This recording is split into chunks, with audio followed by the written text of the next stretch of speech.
Welcome to citizens pulse. నేను మీ రాజేష్.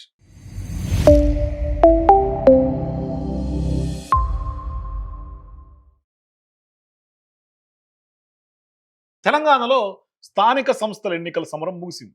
ఒకవైపు పంచాయతీలకు ఎన్నికలు ముగిసినాయి, మరోవైపు మున్సిపాలిటీలు, కార్పొరేషన్లకు కూడా ఇవాళ ఎన్నికలు ముగిసినాయి. దాని మీద పెద్ద ఎత్తున విశ్లేషణలు, పోస్ట్ మార్టంలు, ఏ పార్టీకి ఎంత బలం వచ్చింది, ఏ పార్టీకి అవకాశాలు భవిష్యత్తులో ఉన్నాయి, ఇటువంటి చర్చలు పెద్ద ఎత్తున జరుగుతోంది. సో ఇప్పుడు త్వరలో పెద్దల యుద్ధం, అంటే పెద్దల యుద్ధం అంటే ఇన్ ద సెన్స్ రాజ్యసభకు సంబంధించినటువంటి యొక్క సమరం. ఎందుకంటే ఇప్పుడు కేంద్రం ఎన్నికల సంఘం ఇప్పుడు 2 రాజ్యసభ సీట్లు తెలంగాణలో ఖాళీ అవుతున్నటువంటి నేపథ్యంలో దేశవ్యాప్తంగా ఉన్నటువంటి ఖాళీ అవుతున్నటువంటి రాజ్యసభకు సంబంధించినటువంటి సీట్లను కూడా కొంత దానికి సంబంధించి షెడ్యూల్ విడుదల చేసింది. సో ఈ నేపథ్యంలో ఇప్పుడు ఆ ఆ యొక్క స్థానాల భర్తీకి కేంద్ర ఎన్నికల సంఘం తాజాగా బుధవారం నోటిఫికేషన్ విడుదల చేసినటువంటి నేపథ్యంలో 10 రాష్ట్రాల్లో 37 స్థానాలకి ఎన్నికలు జరగబోతా ఉన్నాయి.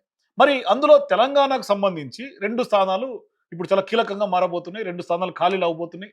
సో ఇప్పుడు ఏప్రిల్ 9, 2026లో ఈ యొక్క పదవీ కాలం ముగుస్తున్నటువంటి నేపథ్యం, అంటే సురేష్ షట్కర్ బీఆర్ఎస్ పార్టీ నుంచి, అట్లాగే అభిషేక్ మను సింఘ్వి కాంగ్రెస్ పార్టీ నుంచి కూడా ఈ స్థానాలు భర్తీ చేసేందుకు ఎన్నికలు నిర్వహించబోతా ఉన్నారు. మరి ఈ నెల 26న ఎన్నికల నోటిఫికేషన్ విడుదలవుతోంది.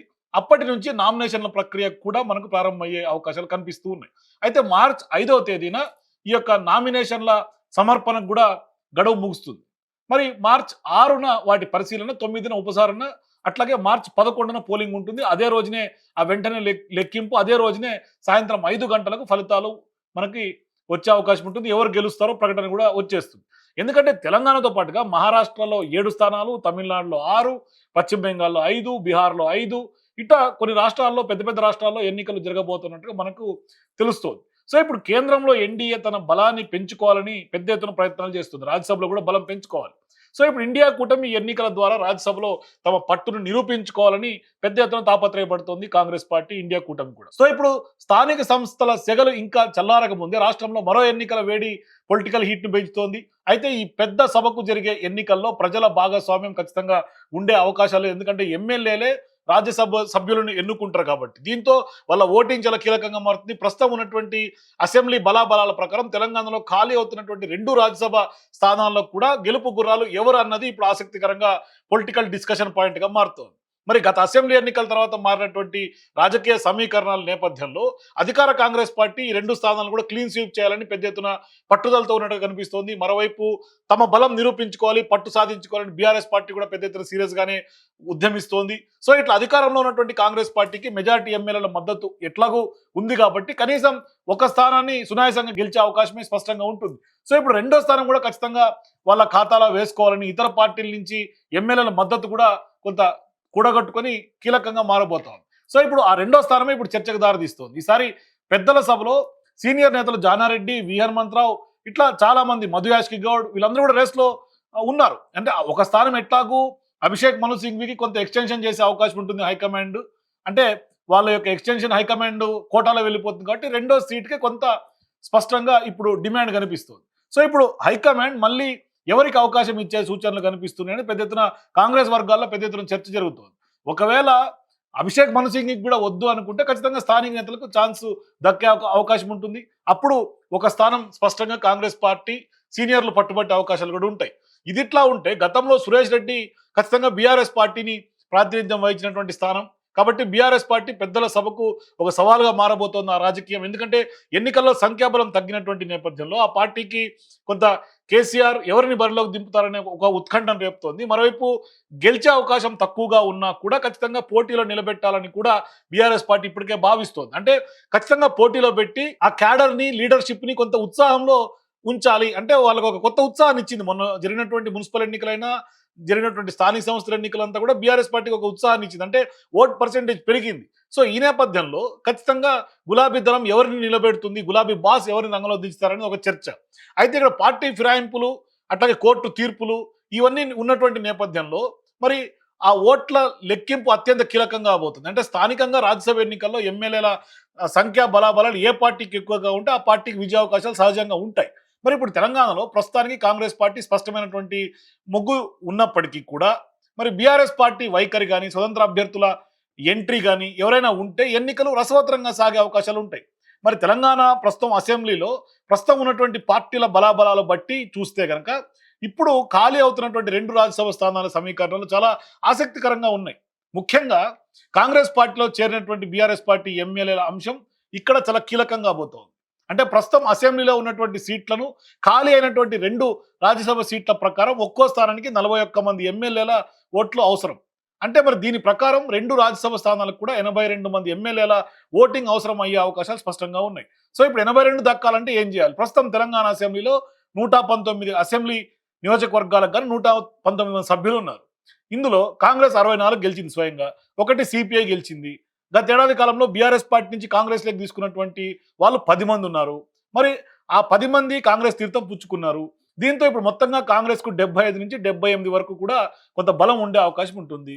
దీని ప్రకారం కాంగ్రెస్ ఖచ్చితంగా ఒక సీట్ అంటే 41 ఓట్లతో ఒక సీటు ఖచ్చితంగా వస్తుంది. ఇక రెండో సీటు గెలవాలంటే మరో 4 నుంచి 7 మంది ఎమ్మెల్యేల మద్దతు ఇవ్వాల్సి ఉంటుంది. అయితే ఇక్కడ ప్రధానంగా కీలకమైనటువంటి పాయింట్ ఏంటంటే ఇక్కడ స్వతంత్రులు గాని లేదంటే ఇతర పార్టీల మద్దతు కూడా రెండో సీటుకి చాలా కీలకంగా కాబోతుంది కాంగ్రెస్ పార్టీ కైవసం చేసుకోవాలంటే.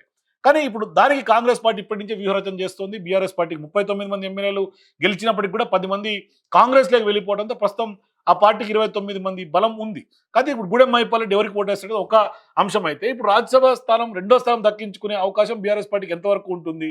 మరి ఇక్కడ మజ్లిస్ పార్టీ ఓటింగ్ కూడా చాలా కీలకంగా మారుతుంది. ఎందుకంటే మజ్లిస్ పార్టీ అధికారంలో ఎవరుంటే వాళ్ళకి ఓటింగ్ చేసే అవకాశం ఉంటుంది. వాళ్ళ వైపే మొగ్గు చూపుతుంది. సో ఇప్పుడు ఎంఐఎం పార్టీకి 7 ఎమ్మెల్యేల బలం ఉంది. సో ఇప్పుడు ఆ 7 ఖచ్చితంగా కాంగ్రెస్ పార్టీకి మద్దతు ఇస్తే ఫిరాయించినటువంటి ఎమ్మెల్యేలు కూడా ఇక్కడ కాంగ్రెస్ పార్టీకి మద్దతు ఇస్తే అప్పుడు ఆ రెండో రాజ్యసభ సీటు కూడా కాంగ్రెస్ పార్టీ కైవసం చేసుకునే అవకాశం ఉంటుంది. లేదు అంటే ఖచ్చితంగా బీఆర్ఎస్ పార్టీ కొంత కొంత పోటీ అయితే ఇస్తోంది. మరి బీఆర్ఎస్ పార్టీకి అక్కడ గెలవాలి ఇంకొక స్థానం అంటే ఖచ్చితంగా ఎమ్మెల్యేల మెజారిటీ అవసరం. కానీ ఆ 41 స్థానాలు బీఆర్ఎస్ పార్టీకి లేదు. కాబట్టి ఇప్పుడు ఎట్లా మారబోతుంది ఏంటి? కానీ పోటీ అయితే ఖచ్చితంగా బీఆర్ఎస్ పార్టీ ఇస్తుంది.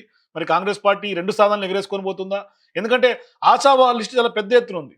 మధుయాష్కి గౌడ్ చాలా సీరియస్‌గా పోటీలో ఉన్నారు. వి హనుమంతరావు ఉన్నారు. ఇక దీంట్లో క్యాస్ట్ ఈక్వేషన్స్ తెర మీదకి వచ్చే అవకాశం ఉంటుంది.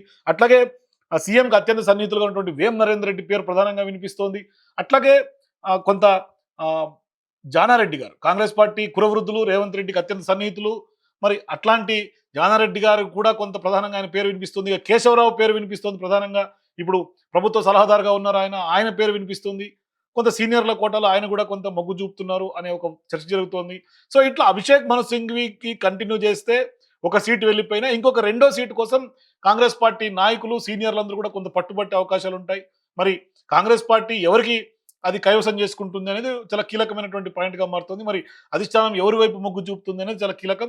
మరి ఆ 2 సీట్లు కాంగ్రెస్ పార్టీ ఎగిరేసుకొని వెళ్ళిపోతుందా? లేదు అంటే బీఆర్ఎస్ పార్టీ పోటీలో పెట్టిన తర్వాత గట్టి పోటీ ఇచ్చి వాళ్ళు ఏమన్నా ఒక ప్రత్యేకమైనటువంటి వ్యూహంతో మరి వాళ్ళని ఏమన్నా గ్రిప్లో తీసుకొచ్చే అవకాశం ఉంటుందా ఫిరాయింపు ఎమ్మెల్యేలని? ఒకవేళ ఫిరాయింపు ఎమ్మెల్యేలకు ఇప్పుడు విప్పు జారీ చేస్తే ఖచ్చితంగా వాళ్ళు కాంగ్రెస్ పార్టీ రాజ్యసభలో ఎన్నికల్లో ఓటు వేసి వాళ్ళు ఇరకాటంలో పడే అవకాశం ఉంటుంది. ఇక్కడ ప్రధానమైనటువంటి అంశం అది. ఎందుకంటే వాళ్ళందరూ ఇరుక్కునే అవకాశాలు ఉంటాయి. ఎందుకంటే ఆ ఓటింగ్‌లో విప్పు జారీ చేస్తే ఖచ్చితంగా బీఆర్ఎస్ పార్టీకి ఓటేయాలి. ఎందుకంటే స్పీకర్ ఇప్పటికే వాళ్ళందరూ కూడా బీఆర్ఎస్ పార్టీ ఎమ్మెల్యేలు అనే అంశం మీద క్లారిటీ ఇచ్చారు, తీర్పు ఇచ్చారు. కాబట్టి వాళ్ళు విప్పు ధిక్కరిస్తే మళ్ళీ సుప్రీంకోర్టులో బీఆర్ఎస్ పార్టీ ఈ యొక్క ఎమ్మెల్యేలకు సంబంధించినటువంటి వాళ్ళ యొక్క చర్యలు తీసుకోవాలనే అంశం మీద ఖచ్చితంగా సుప్రీంలో మళ్ళీ ఒకసారి సాక్ష్యాధారాలతో లిటరల్‌గా దొరికిపోతారు. కాబట్టి వాళ్ళు కూడా ముందు నుయ్యి వెనుక గొయ్యిలాగా ఫిరాయింపు ఎమ్మెల్యేల పరిస్థితి కూడా ఈ రాజ్యసభ ఎన్నికల్లో వచ్చే అవకాశం ఉంటుంది. ఎటు తిరిగి మార్చి 16న కౌంటింగ్‌లో ఎవరెవరు ఓటు ఎట్లా పడుతుంది ఏంటి సాయంత్రం 5 గంటలకు ఫలితాలు వచ్చే అవకాశం ఉంటుంది. ఆ రోజే తెలంగాణ పెద్దల సభకు కూడా ఎవరెవరు వెళ్తారనేది కూడా క్లారిటీ వచ్చేస్తుంది. సో మొత్తం మీద తెలంగాణ రాజకీయం అయితే వరుస ఎన్నికలతో రసవత్తరంగా సాగుతోంది. ఈలోపే దానం నాగేందర్కి సంబంధించి ఖైరతాబాద్ ఎన్నిక కూడా వచ్చే అవకాశం ఉంటుందనే చర్చ కూడా జరుగుతోంది. చూద్దాం ఏం జరగబోతుందో. సో మీరు కూడా రాజ్యసభ స్థానాలు తెలంగాణ నుంచి 2 ఎవరు కైవసం చేసుకోబోతున్నారు? బీఆర్ఎస్ పార్టీకి ఛాన్స్ ఉంటుందా? మరి ఎమ్మెల్యేలు ఫిరాయించినటువంటి ఎమ్మెల్యేలు ఎవరికి ఓటేస్తారు? మీ అభిప్రాయాల కింద నాకు కామెంట్స్లో చెప్పండి. For more videos please watch citizens pulse.